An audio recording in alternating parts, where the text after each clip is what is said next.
आप सभी का हमारे YouTube चैनल में स्वागत है। दिल्ली पुलिस में पुलिस कांस्टेबल के पदों पर भर्ती के लिए वैकेंसी जारी कर दी गई है और इस पुलिस भर्ती में सबसे पहले एग्ज़ाम होगा। आखिर इसमें जो एग्ज़ाम होगा उसमें परीक्षा का रूपरेखा क्या रखा गया है, किन किन विषयों से प्रश्न पूछे जाएंगे, कितने प्रश्न पूछे जाएंगे, आपको पूरी स्टेप बाय स्टेप जानकारी देंगे।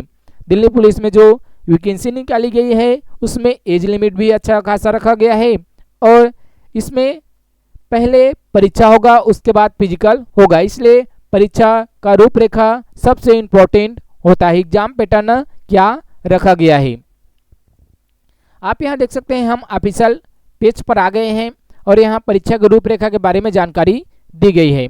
आप यहाँ देखेंगे तो इसमें कंप्यूटर आधारित प्रश्न पेपर होगा, अर्थात कंप्यूटर बेस्ड, जिसे हम सीबीटी कहते हैं। सीबीटी स्टेज में हमें पेपर दिलाना है और 100 अंकों का पेपर होगा और 100 प्रश्न ही होंगे। एक प्रश्न के लिए 1 अंक निर्धारित किए गए हैं। आप देखेंगे तो इनमें जो विषय हैं उनको 4 भागों में बांटा गया है।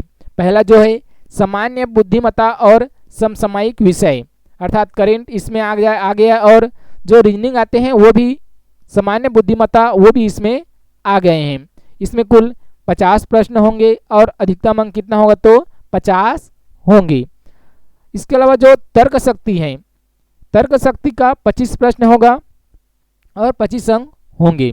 इसके अलावा जो संख्यात्मक योग्यता है उनका 15 प्रश्न होंगे और 15 अंक का होगा। इसके अलावा जो कंप्यूटर फंडामेंटल, एमएस एक्सेल, अर्थात एक तरह से हम कहें तो कंप्यूटर ज्ञान का 10 प्रश्न होगा और इसमें 10 अंक होंगे और इन 100 प्रश्नों को हल करने के लिए हमें 90 मिनट का समय इसमें मिलेगा।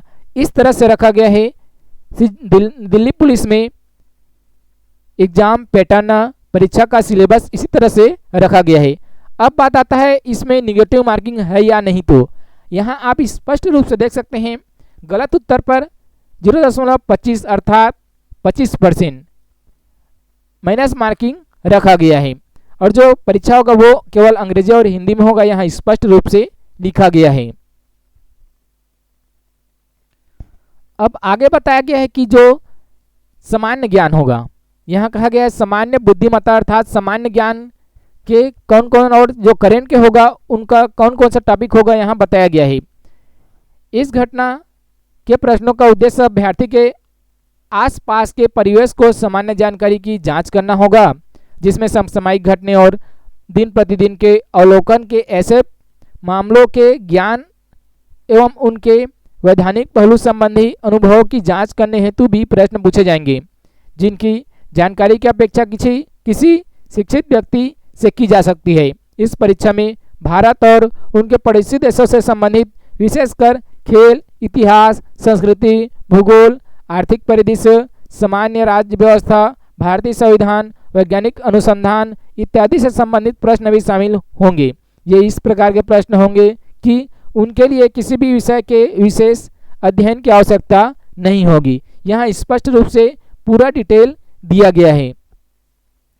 इसके बाद आप आके देखेंगे तो तर्क शक्ति, जिसमें रीजनिंग हम कह सकते हैं तर्क शक्ति। इसमें सैद्धांतिक रूप से गैर शाब्दिक प्रकारों के प्रश्नों के माध्यम से विश्लेषणात्मक अभिरुचि देखते और प्रतिरूप में भिन्नता करने की योग्यता आंकी जाएगी। इस घटना में सादृश्यों, समानताओं तथा अंतरों, स्थानीय कल्पना, स्थानीय अभिविन्यास, दृश्य स्मृति, विभेद, अवलोकन, संबंध अवधारणा, अंकगणितीय तर्क, आकृति संबंधी वर्गीकरण, अंकगणितीय संख्या श्रृंखला, गैर शाब्दिक श्रृंखला, कोडिंग डिकोडिंग इत्यादि प्रश्नों को शामिल किया गया है।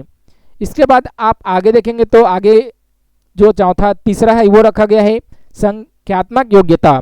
गणित के इसमें प्रश्न होंगे।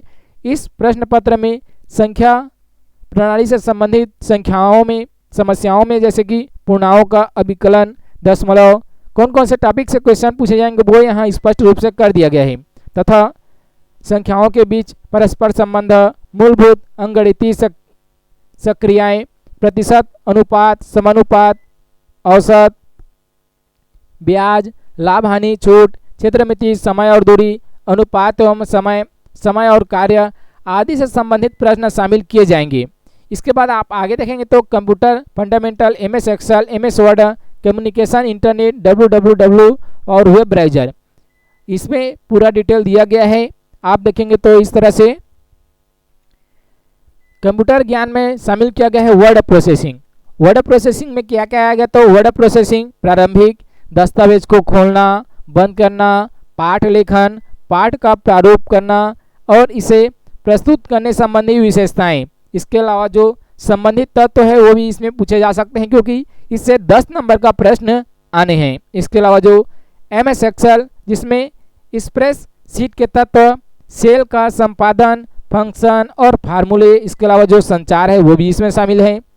ईमेल की मूल बातें, ईमेल भेजना और प्राप्त करना और इससे संबंधित कार्य, इंटरनेट, www और वेब ब्राउज़र से जुड़े प्रश्न भी पूछे जाएंगे।